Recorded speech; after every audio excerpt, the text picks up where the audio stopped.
Kelvin. I'm speaking without the microphone because I'm Jewish and religious stuff I'm not going to go into, but I'm not going to be silent, so I hope you can all hear me.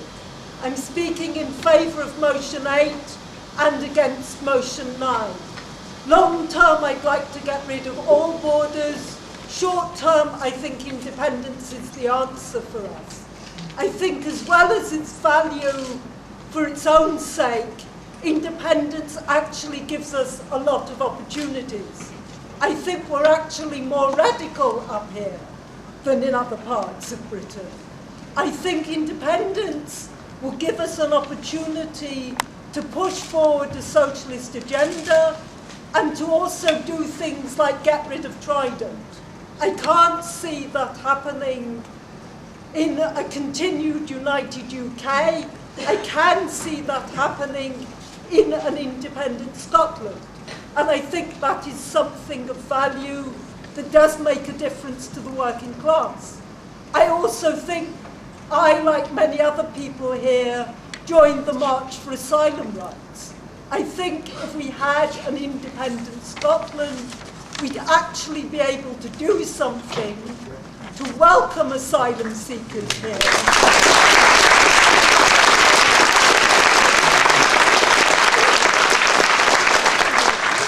We want them, we need them, come here, be welcome, rather than chuck on their doors, kick their doors down at 5 in the morning and send them out away in chains to be murdered. So I think independent Scotland would do that. I also think that by breaking up the UK, we'd actually break up something that still considers itself an empire. I think that's of value. However, I don't want an isolationist Scotland. I don't think anyone is talking about that. I want a Scotland, an independent Scotland, which is linked to other socialist movements, both in the rest of the UK, throughout Europe, throughout the world.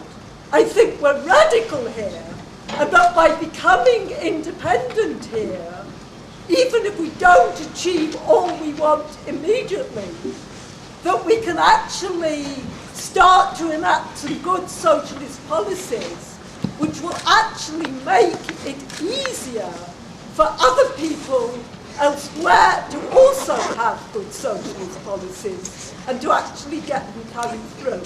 So I urge you to support motion 8, vote against motion 9. Jimmy Keenan, Nelson, speaking, opposing motion 8, supporting motion 9. What we'll most certainly get next year in the elections in 2007 is a capitalist supporting parliament. Independence supporting or not becomes an irrelevance to us as socialists. We should not be colluding with capitalist parties in the guise of independence. Independence will not inherently of itself deliver either democracy or socialism, nor, I would contend, bring us any closer towards it. It's a tactic, not a principle, and a very flawed tactic for socialists to pursue. There are real dangers in the party subscribing to an independence first agenda, and I feel that this party should now at this junction scrap the idea of independence being a major objective of this party. The SSP should be currently concentrating seeking close links with emerging socialist and working class groups throughout Britain. For socialists to see the 2007 elections, or any other elections for that matter, as being about independence shows that we are seriously taking our eye off the ball. This election in 2007 and other elections to come should for us be primarily about class struggle. And the class struggle goes on, as we all know here, in England, Wales, Northern Ireland, as well as in Scotland. We still have a parliament in Westminster, and will go on to have a parliament in Westminster as far as I can see, as long as I'm alive. A common front with socialist bodies throughout Britain is essential, and we will move here today in that direction by supporting motion 9 and opposing motion 8. Thank you. Thank you, comrades. Mr. Jones, Castle Crunch. There's been some interesting stuff said. Sorry. Yeah, there's been some interesting stuff said. I think that in terms of the stuff on rights to self-determination, of course, as socialists, we're in favour of the right to self-determination, but we wouldn't be in favour of proposing it. I mean, we're in favour of people having that right. We're just not in favour of it as something that will be. Don't laugh, comrade. If people in Scotland vote in favour, then obviously they have the right to do it. We would support that, but we wouldn't advocate it, because we can see quite clearly that the working class will gain nothing. In fact, the working class will go backwards. I mean, comrades proposing that somehow socialism in Scotland will advance to independence or moves to independence, as far as I can see, is completely wrong. I mean, if you look at it, I mean, comrades have raised the question of American imperialism. The question is, would any Scottish ruling class, and the point is here that the motion here proposes a capitalist independent Scotland, says nothing about socialism. The comrades have said quite clearly they're in favour of a capitalist independent Scotland. Now, would this ruling class and the state apparatus be in support of American imperialism or not? And the point would be that there would be every advantage to them to be in support. There'd be I don't see any difference at all. Why would they not have their troops in American imperialist adventures? They're thoroughly tied up in American imperialism. They would continue to do so. So, in terms of London rule, okay, as the comrade has said previously, the point is not, you know, are the SWP and the CWI run from the likes of London? The point is their politics, and their politics have been proven to be bankrupt. Not the question of should we actually work with socialists across the whole country and in fact across Europe. I think that as I say, there's a serious fallacy here that capitalist independent Scotland, which is what is proposed here, is actually going to gain us anything at all. So I would urge you to support motion 9 and reject motion 8. Thank you.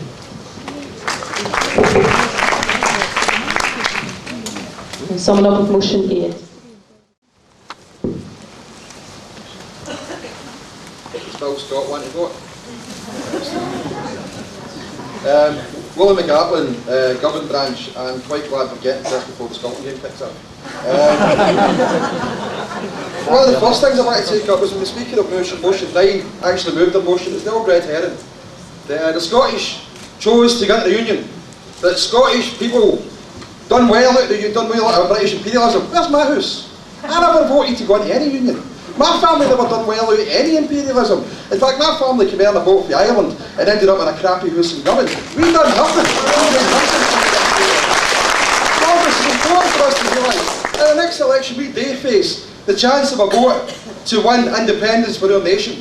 And more importantly, as a political party, we should be demanding for the rooftops the democratic right of the Scottish people to decide what happens in the future of their country.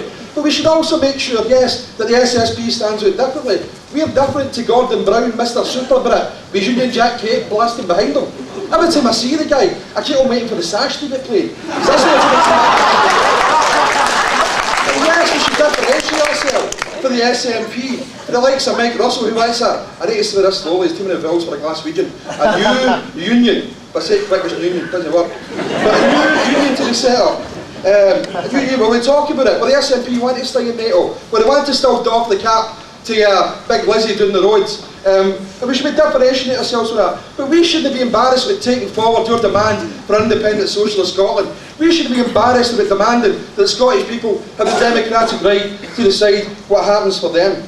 As people have already said, we should have the right to say who comes into our country. Now, I want people who are escaping violence and persecution into my country. I don't want people who are waving a Home Office ticket, checking on people's doors and dragging people out of their houses. As a Scottish person, I find the right to say that these people I don't want people that I grew up with, I don't want people that I see looking at the window been forced to join the army because there's bugger all else for them in their scheme. I don't want them getting dragged off to imperialist wars, dragging on the coattails of the likes of George Bush, just because Tony Blair or some government down south says that. I want the right to decide that. They keep on telling us with the Scottish Parliament, oh that's it, that's a devolved matter, we can't talk about that, that's reserved to London. There is no matter that affects the people of Scotland that are reserved. There's no matter that affects any of us that is reserved. It's up to us to decide what happens with our people. It's up to us to decide what happens in our country. It's up to us to decide what we want here. I've shouted too long now. I've got images of a big fan running through in Scotland again. But yes, conference, back motion 8, and back the right of the people of Scotland to self-determination. If you lose the referendum, you lose the referendum, right? You can go out and campaign for your British road to socialism all you want. But do not take away the democratic right of the people of Scotland to decide their future. Vote for motion 8. Okay, comrades, moving to the vote then on that group debate, and I would just remind you that if motion 8 passes, then motion 9 automatically falls. So voting first on motion 8, all those in favour? All those against? Any abstentions? Okay, that's overwhelmingly carried, comrades.